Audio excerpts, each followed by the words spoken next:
Call the special council meeting to order, March the 27th, 2017. If we will all stand, please. Lou Ann Nolan, Director of Madison Joe, will give us the invocation. Councilmember Jeff Wagner will lead us in the pledges. Please join me in prayer. Heavenly Father, we ask your blessings for our mayor and this council as they meet today.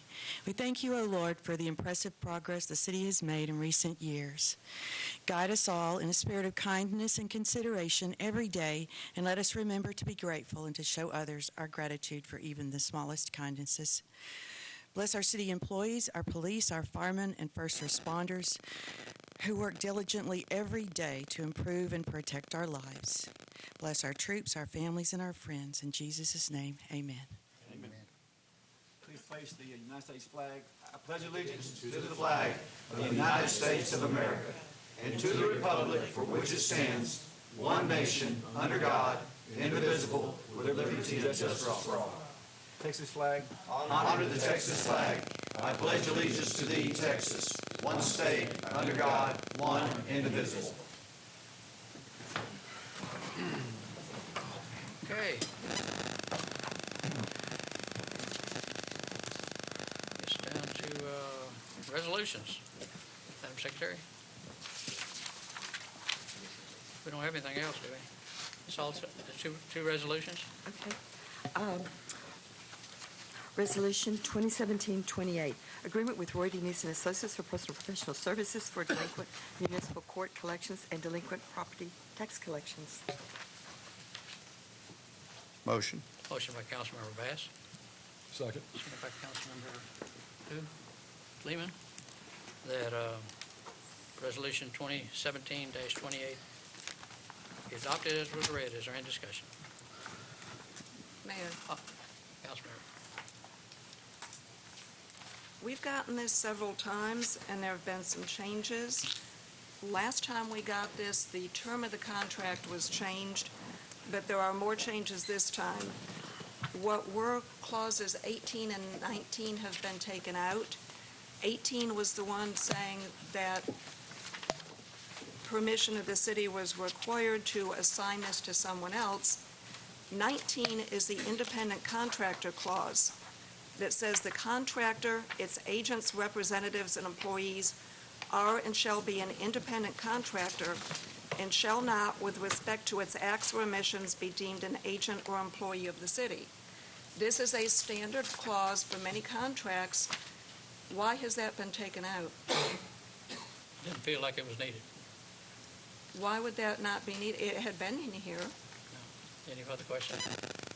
Well, we didn't have pre-council to ask questions. I sent an email. I didn't get a response. Okay. Just felt like it wasn't needed in this particular contract. Have we checked with any other companies as far as collection rate? I think there has been some information on that. What information? I think they are at 59, or was it 69%? Who is? Mayor, Yes. is Ms. Yes. Van Hout finished? Well, since we had no Okay. pre-council and no opportunity to ask questions then, I'd like to get some answers. Okay. Their collection rate, what do you have those numbers?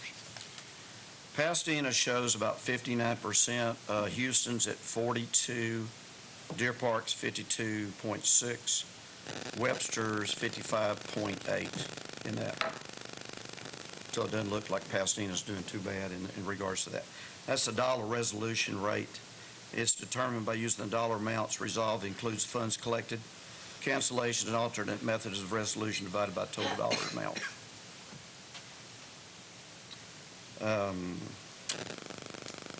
Doesn't look too bad. Which company is doing the collections for those other cities? Don't know. I just got this off the internet.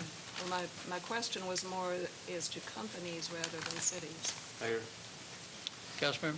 to add to the discussion is just something that I got off the procurement laws. If you can Google it, bring it up, is Local Government Code 2254.03. This is not my rule, it's actually state law that says that states the government entity may not select a provider for professional service on the basis of competitive bids. Basically what it says, you must select the provider on the basis of demonstrated competency and qualifications to perform the services in a fair and reasonable price. The fair and reasonable price is the 20 and 30% that's dictated by the state. They're not going over that. And the competency as far as in qualifications to perform the services is the fact that now Lineberg is on the agenda on this particular resolution. And the fact that I would argue is that Roy Meese has been doing the work for the last 10 years. Is it possible for us to go out there and get RFQs for this particular ordinance or resolution? Yes, it is, but it's not required. Now, everybody knew that Roy Meese was doing the contract or had the tax collection contract for the last 10 years. Nobody said anything. I've been here for 8 years, and nobody brought this issue that had any issue with Roy Meese for the last 8 years. Now it's become a little bit of an issue, but we can't stop operating the government and collecting delinquent taxes in municipal court collections for the next 3 or 4 months. There's a time of campaign, there's a time of govern. At this moment, to me, this is a one-year extension. Now, with that being said, it might be a one-year extension on the resolution, but to me, it's a month-to-month contract. And the reason that I say it's a month-to-month contract is because the next mayor, come July 1st, has the option to terminate this contract. All they have to do is give them a 30-day notice, and this clause is terminated. So to me, if anybody has a particular problem with this particular resolution, July 1st, with the next mayor and the next council, they can terminate this contract and go out for a different provider. But at the moment, we just can't stop collecting delinquent taxes. It's just period. So to me, I'll be supporting this resolution based on that premise.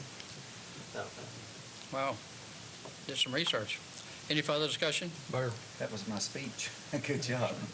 Yes. I'd just like to say I agree 100% with Councilman Ibarra, and I'll be supporting this. Any further discussion? No, sir. All those in favor? Aye. I'm not opposed? I don't have to speak yet. Well, you better speak up, boy. Okay. Go ahead. Excuse you? Yeah, that's a little. Excuse you? No, that's very offensive. I'm a council member of the city. Don't Well, call act me like boy. it. Act like it. Because I'm trying to speak on ordinance. In timely manner. I barely had the opportunity to speak. Talk. Now's your Don't opportunity. talk to me like that again. Oh, well, that's almost Don't call me boy. sounds like a threat. You calling me boy is very disrespectful. Man, I'm not threatening you. you got about 1 minute to get to talking.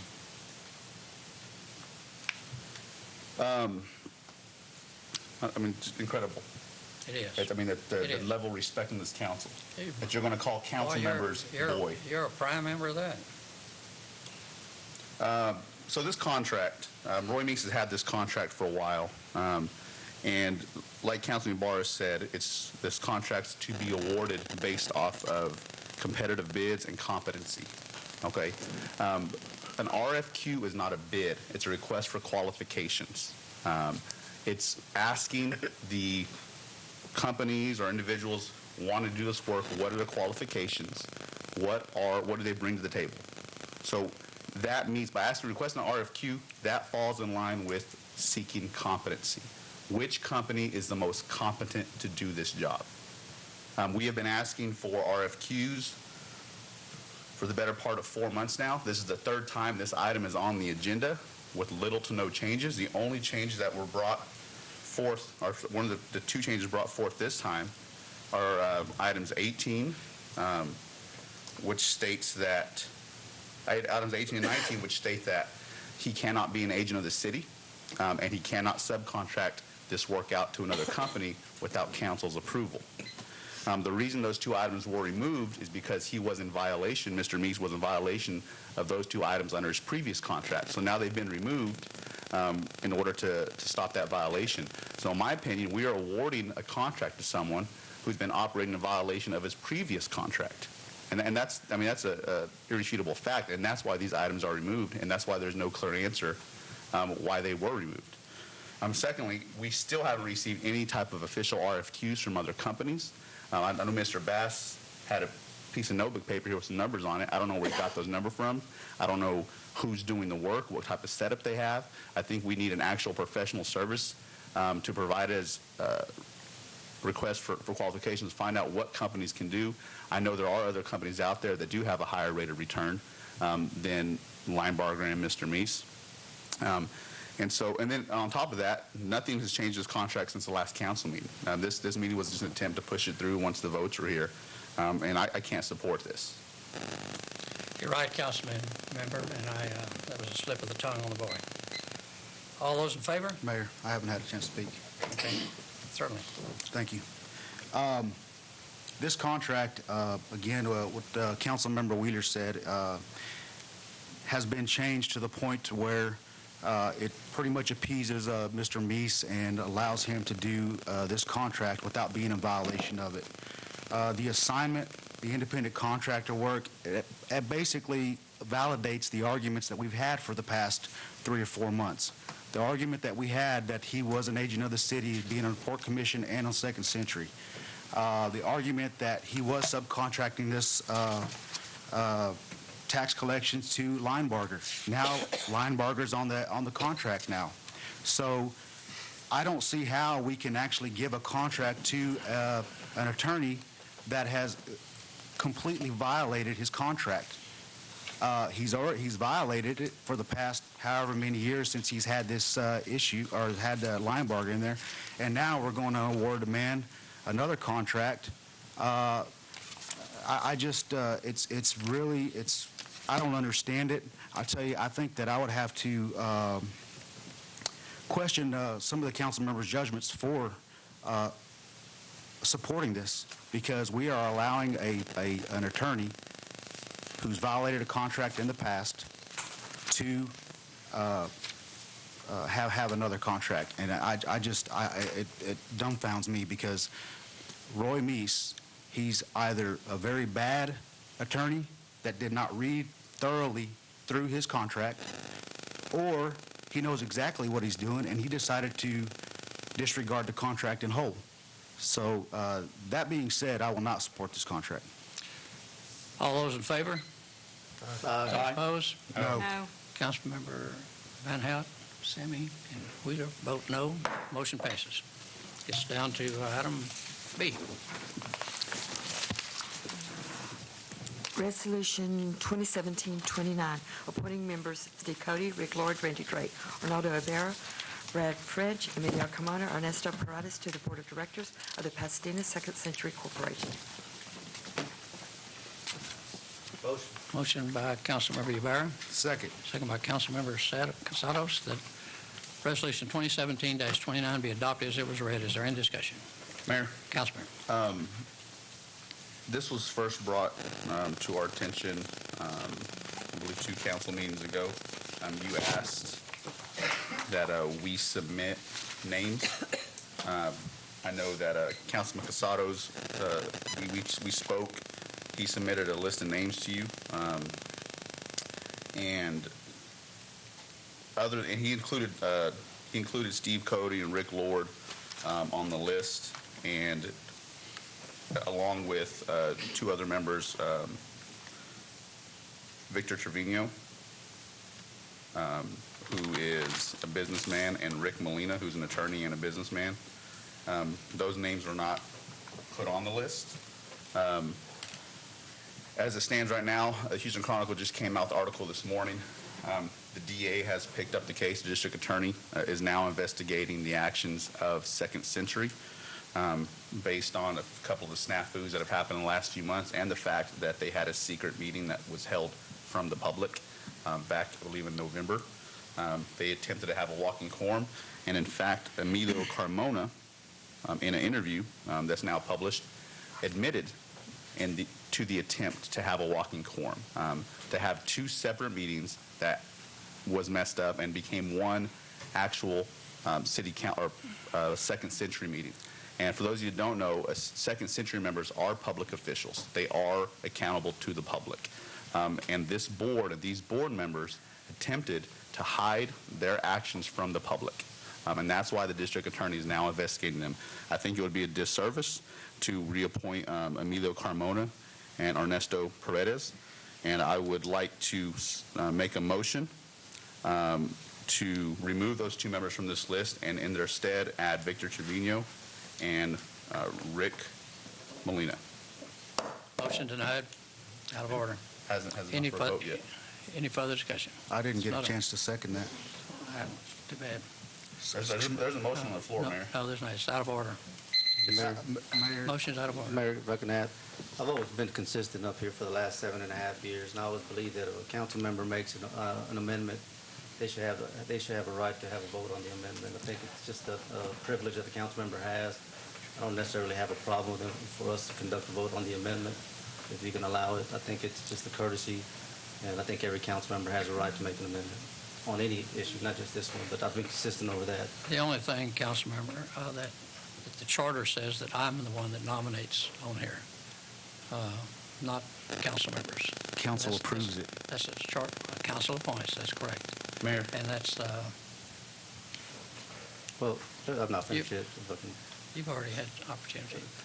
And, Any further well, a couple discussion? things on that thing, on the appointments that I have some questions, and I looked it up. If you look at the Economic Corporation Act, state law says that the the governing body should appoint Second Century members, and the charter says that you should appoint members for particular commissions and boards.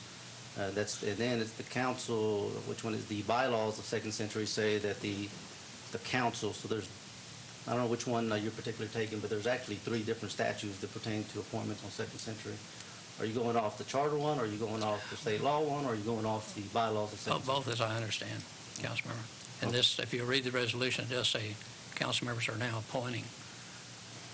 That's what they do when they vote. Any further discussion? Okay, point of information, Mayor. No, just a minute. Any further discussion? Mayor. All those in favor? Mayor. All you've already had an opportunity to. I have not spoke yet. That's right, you did the last one. Yes. Go ahead. Yes, Mayor, again, the Steve Cody, Rick Lord thing, I think when I submitted those names to you, it was an olive branch, willing to work with you on some of the names. I had 4 additional names. I would like to see Rick Molina added to this list. I'd like to, again, ask for, make a motion to amend. We should have that right to amend, and I believe that you having a strong arm in this and saying that we cannot do that, I believe is violating our rights as a council. It certainly isn't violating the rights in your motion out of order. Mayor, actually, point of information. Excuse me, council member. You presented a list. You got 3 people on your list out of 4, 5, 6, 7. Out of 7 people, you got 3 on the committee. So, any further discussion from those that haven't talked? Mayor, Councilman. I believe we need to go forward with this. The Second Century has been great for our city. Since 1999, it accounts for probably around $140 million to the city of Pasadena taxpayers. I feel like this should have been discussed and finalized about 2 or 3 council meetings ago. We are in a quandary right now. We need to make this decision today. Candidates have been selected. I think everybody's had a fair say in this thing. But our tax rate's about 57 cents. LaPorte's about 71 cents. People that opted to go with Metro and did not go with the Second Century, I think Pasadena has profited from that. It's about $100 million to crime control and about $140 million to the citizens. And so I think we need to get through this discussion and try to get along here and get this Second Century board going. With that, I pass. Mayor, point of information. In regards to the voting on this, it is set out by state law, and I've read the charter, and the charter says that the mayor shall be responsible for appointments to boards and positions unless otherwise prescribed by law. And the laws of the state of Texas under which Second Century was formed and by the charter itself says that the council appoints and approves members. The council, to include the mayor, part of council. But to say that this council, the elected officials of this city have no say in who goes on the board that spends taxpayers' money, I think is false. And I do think that there is still a motion on the floor that's not being entertained. And to Mr. Bass's point, Second Century is a great organization, and we do need to keep it going. But we need to keep it going with members that aren't violating the Open Meetings Act. And the Crime Control Board is a whole other thing, Mr. Bass. We're not talking about the Crime Control Board today. We appointed that unanimously last meeting. So yes, we appointed Crime Control, and we get $100 million for that. But Second Century is a good thing, and there's an open motion on the floor that I think that needs to be entertained. No, there's not an open motion on the floor. You're incorrect there. All those in favor? Mayor, Councilmember. I move to substitute Victor Trevino and Rick Molina for Emilio Carmona and Ernesto Paredes. Second. Motion's out of order. Any further discussion? All those in favor? Mayor, I'd like to say something real quick, if I may. Okay. Hey, just real quick, since I am on the, one of my names is on Second Century, I'm going to abstain from voting on it, not because I can actually do it by law, but I don't want it to be the perception that I'm voting for myself to be on a particular board or anything like that, so I'm just going to abstain from the vote. Okay. All those in favor? Aye. Those opposed? No. No. Abstain. Councilmember Casados, Wheeler, and Van Hout vote no. Motion passes. Stand adjourned.